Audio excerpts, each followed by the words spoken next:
when can I do all the work and get all the money at the same time?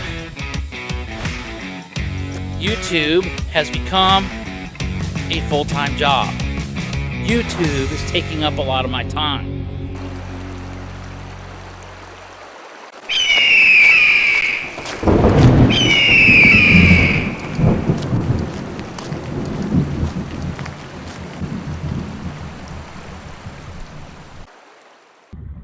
Hi, this is Bill over at Major Hiker Outdoors, just out for a little day hike, testing out this new Spec Ops EDC Woodland Camouflage pack that I got in. I know it's been around a while, but apparently Spec Ops has decided to go ahead and reissue or resell the camouflage, the Woodland Camouflage version of this pack. So we'll do a review on that at another time. But today what I wanted to talk to you a little bit about while I'm out here is some of the things that I've learned doing YouTube.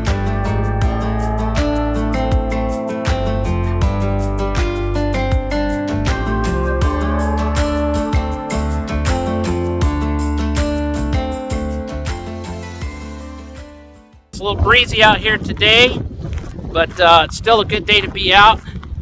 But as we talk about the subject of YouTube and some things I've learned being on YouTube, it's been quite an interesting journey up to this point. I wasn't into social media too much when it first came out because I was too busy being deployed to the global war on terrorism.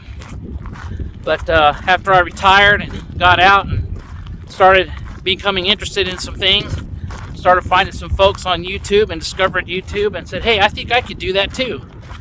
So I started more or less experimenting with it. Started Major Hiker channel. And that's what this is, the third, I think, iteration of this channel, as I've attempted to refine it over the years. And in 2015, we did our first video and uploaded it. And if you haven't checked out our legacy videos, we started posting those just for posterity's sake over on our playlist there. So just check us out there. But one of the things that I learned over the years being on YouTube, and I had a college professor who used to joke around and say, I'm no yogi, but I'm smarter than the average bear. So if you understand the analogy there, you'll get what I'm saying. But people that's been on YouTube for a while have kind of figured this out and they've adjusted accordingly. But YouTube and all social media since about 2008 has turned into what I've learned, what it has turned into marketing platforms. These are not social platforms where you and your friends chit chat back and forth and get together at the local hangout after work or whatever. It's a marketing platform, and as a result of that, almost all the content on YouTube is geared towards selling something of some kind. Even if the content creator is not putting out a video related to selling something, YouTube will do it for them by putting some commercial or some other thing over their video. And so if the channel obviously has enough viewers and subscribers and things like that, then they become monetized and they get a little bit of money in return. But it took me a few minutes to figure this out, that YouTube is basically a marketing platform. If you had any kind of business education in college of some kind, you understand what the word marketing is. Advertising, okay, selling stuff, okay? So what our YouTube content has more or less become is little mini infomercials. I don't know how many of you remember back in the day when the late night infomercials were all the rage, when satellite television first came online. Well, YouTube and some of the other social media platforms in which you can post videos have become nothing more than little miniature infomercials. And a lot of what you see on YouTube these days is gear reviews. And we do some of those here, not to try to make money or anything like that, but just out of an interest, say, hey, here's what I'm using, here's what I think you might be interested in, etc. So that's a gear review, and that, by definition, is a marketing type video. Why? Because you're informing your constituency about a product, and maybe somebody watching that video is going to go out and buy that product. So the people who figured this out back in New York City really jumped on this really quickly. So the how-to videos, how to build a survival kit, how to go backpacking, how to go fishing, how to do whatever your interest is, becomes instantaneously a little mini infomercial. So that's some of the things that I've learned here doing YouTube. And it's been quite a journey to try to get that, because I'm really not a salesman type person. In fact, I'm one of those kind of people that if I'm in a store and one of the workers comes up to me and says, "Sir, can I help you?" I get a little bit kind of weirded out by that. I don't really like people interfering with me like that. That's just my personality. I know they're trying to do their job, and I always show them a little bit of respect and mercy about that, because they're just doing their job. But I'm not a salesperson. But YouTube is that. So the people who are doing well on YouTube, the people who are seemingly doing well as far as monetizing and getting big time hits on their videos every time they post them and that kind of thing, are usually using some sort of marketing approach to what they're doing. The next thing that I found out as I was on my YouTube video journey is that YouTube has a target audience, just like with any business. Any business understands, that does well, especially international corporations, understand who is buying their products, who is engaging with their products, who is telling their friends and neighbors about their products. And so over time, as I began to understand more about these kind of things, I began to understand that YouTube has a target audience, and that target audience has an age range between 13 and 21, basically from junior high school to graduating from college. The people who are doing well also target with their content that audience. And another little secret that I learned is, if you look like the audience you're trying to reach, that particular demographic is going to be more likely to watch your videos. So me being an old guy trying to market to a 13-year-old some video that I think that they're going to enjoy is going to come off a little odd. So we have to accept where we are in the journey here and do what's best suits us, what we feel comfortable with. And that's not always going to be successful from an overall point of view as far as YouTube is concerned and things like that. But it's a great way to get people interested in what you're doing and find out more about what other people are doing that have the same interests. However, YouTube is marketing to a certain demographic between that 13 and 21-year-old range. If you don't believe me, go check out what the hottest videos are on YouTube right now. Go on to the trending button if you have a YouTube channel or a YouTube account. Go ahead and check out that and see, and just scroll down past all the movie trailers and music videos and all that, and see really what's trending, what's hitting the 1 million views in 24 hours type videos. Okay, you'll find that they're generally marketing within that age range. You say, well, that's not true. I know a guy who does a video, and he does videos out in the woods and stuff like that, and he gets a lot of stuff. Well, if you go back and look at his or hers about page, they've been on YouTube pretty much since its inception, and so they've been doing this a while. And that brings us to the third point that I've learned about YouTube, is that YouTube is one of those platforms where you have to be on a while. The people that, have you ever wondered, think about it, have you ever wondered how, if you have a YouTube channel or YouTube page, and you're liking a certain channel, and then they post a video, and then within an hour they have like 90,000 views, or they have 8,000 views in 30 minutes or whatever. How does that happen? Well, when you go back and do the research on it, you'll realize that individual has been on YouTube for a long time, and they've got a lot of videos. Okay, somebody who's been on YouTube 10 or more years that's been doing regular uploads to their channel on a weekly or bi-weekly basis, they've got a lot of content. And so one of the things that a lot of people miss is that YouTube puts out, the leadership at YouTube puts out videos about this kind of stuff as well.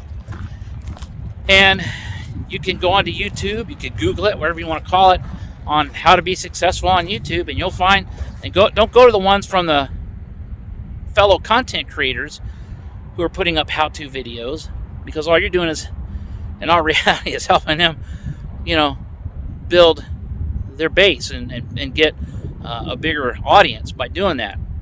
If you're interested in that, by all means, go for it. But the people you really need, the authority, if you please, that you really need to listen to, the credibility that you need to listen to, are the people from YouTube that are posting videos telling you how to be successful on their platform. And almost every one of them that I've watched, the person will tell you, you have to be on YouTube a while.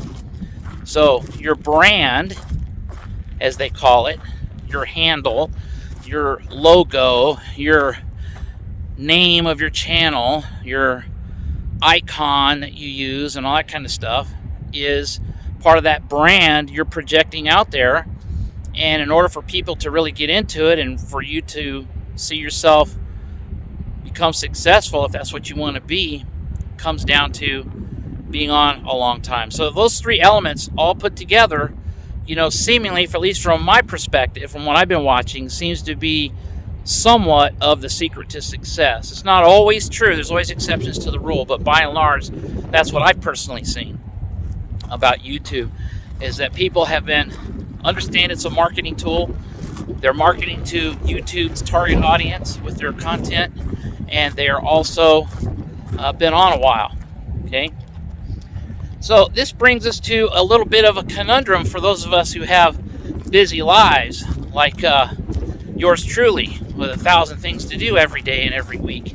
It doesn't have a lot of time to spend making YouTube videos and putting them up and posting them all the time. However, one of the things that a lot of content creators will put out, if you watch them long enough, especially your favorite ones that are doing well, eventually they'll make a statement that sounds something like this: YouTube has become a full-time job. YouTube is taking up a lot of my time.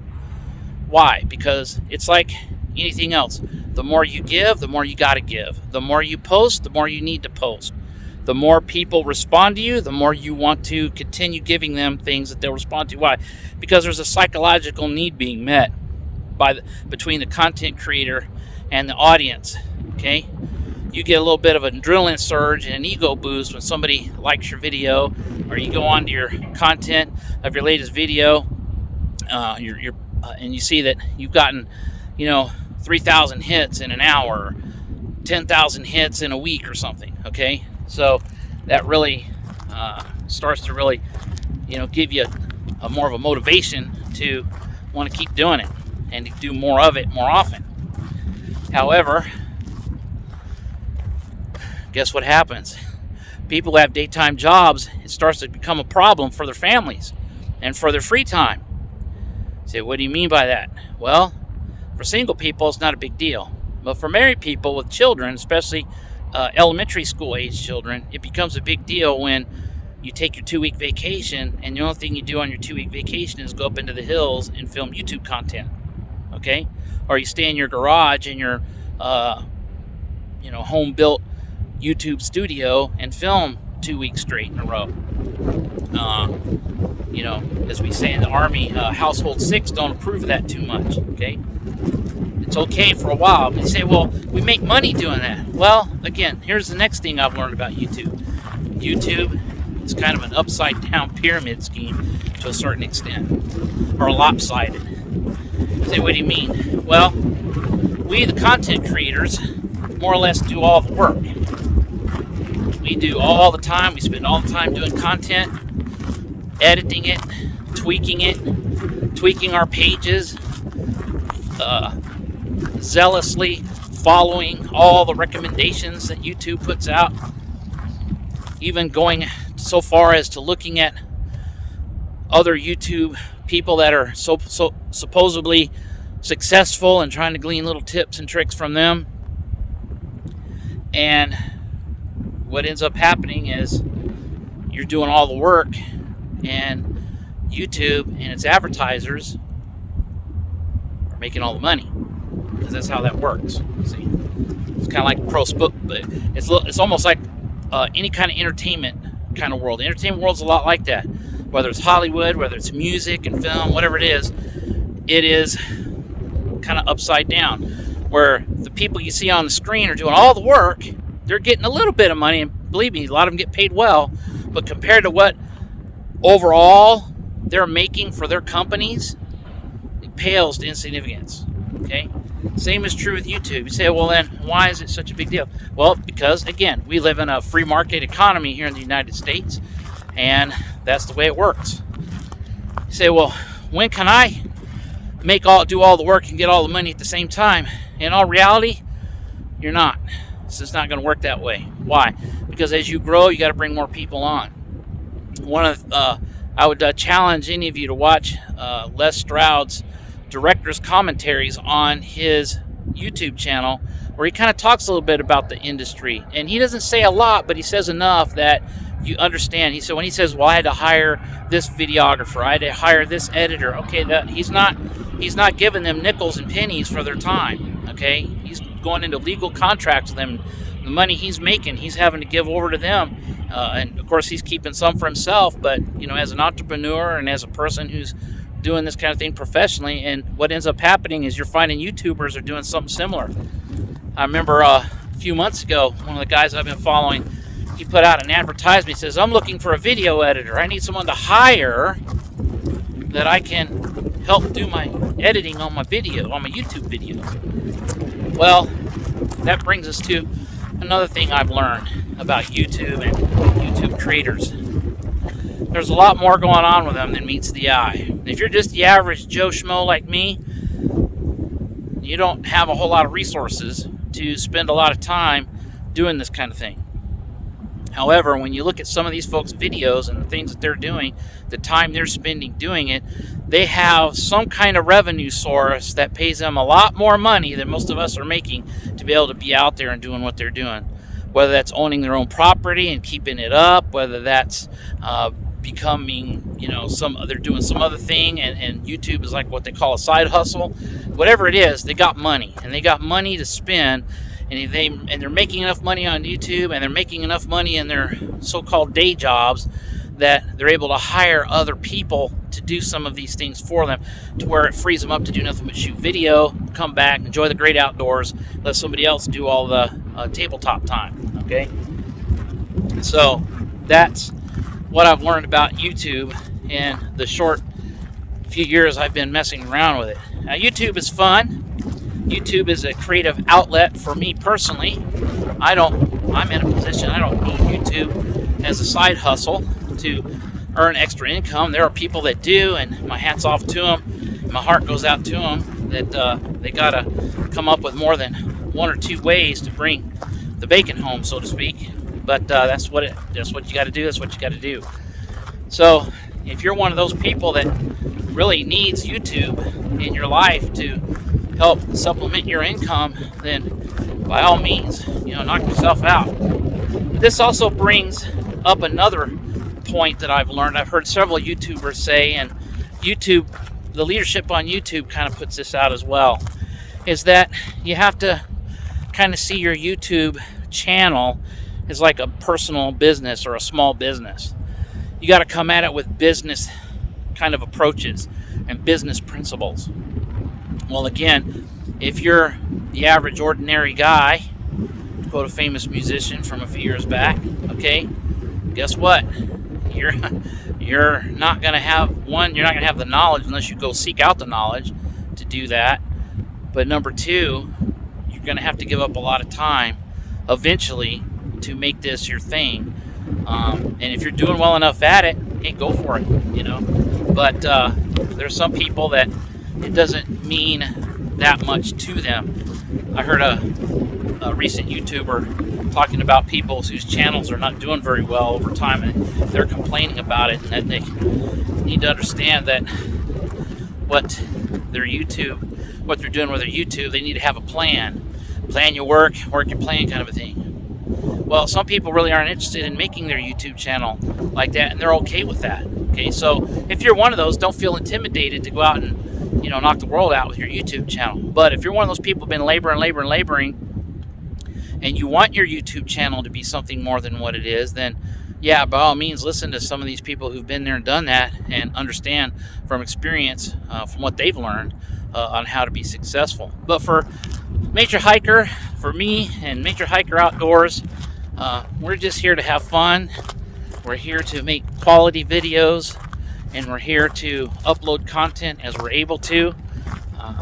Sometimes we'll have a shotgun blast of videos go up. Sometimes we'll have a long period of time before one goes up. Sometimes we'll be more consistent in having some come up. But as time allows, my goal is to be more consistent with videos. But YouTube is still a fun place or a fun endeavor to be involved in if you've got some extra time. But as you think about these things, just remember it's all in good fun, and it's all what you make of it. Okay, that old adage is true. You get out of it what you put into it. Okay, and the more you put into something, the more you get out of it, and the more benefits or the more success you may have. Okay, the harder you work, you know, the bigger the reward. And that's just the way it is. Okay, there's no free rides in this country. There's no free rides in this economy. You got to work for everything you got. So everything you get, you got to earn money for. You got to get out and earn it. Okay, you're not just going to give it to you. All right. I mean, ask the people in Hollywood. And speaking of that, I was an extra on a movie once upon a time. And let me tell you something. Those people that work behind the scenes and all those names you see at the end of movies, where their names are listed, you don't know who they are.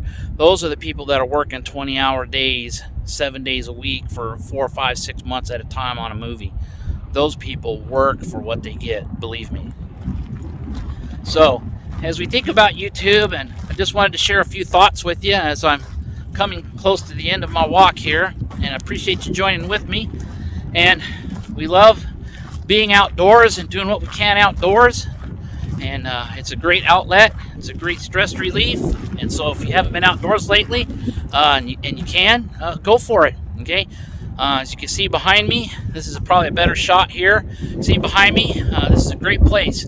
Yeah, I'm close to civilization where I'm at here, but that's okay. You know, it's not far where you can see some great beauty and some great stuff if you don't have a lot of time to travel and go to some cool places. Okay. But there's always some place to go and enjoy some fresh air and some fresh scenery. So with that, I want to leave you with these thoughts to remember to like and subscribe if you like what we're doing here. Be sure to comment. We'll have some more videos coming up in the near future. But as we finish our talk today, I want to leave you with this thought on your mind: to stay safe, stay prepared, and eventually I want to see you out on the trail. This is Major Hiker. Until next time.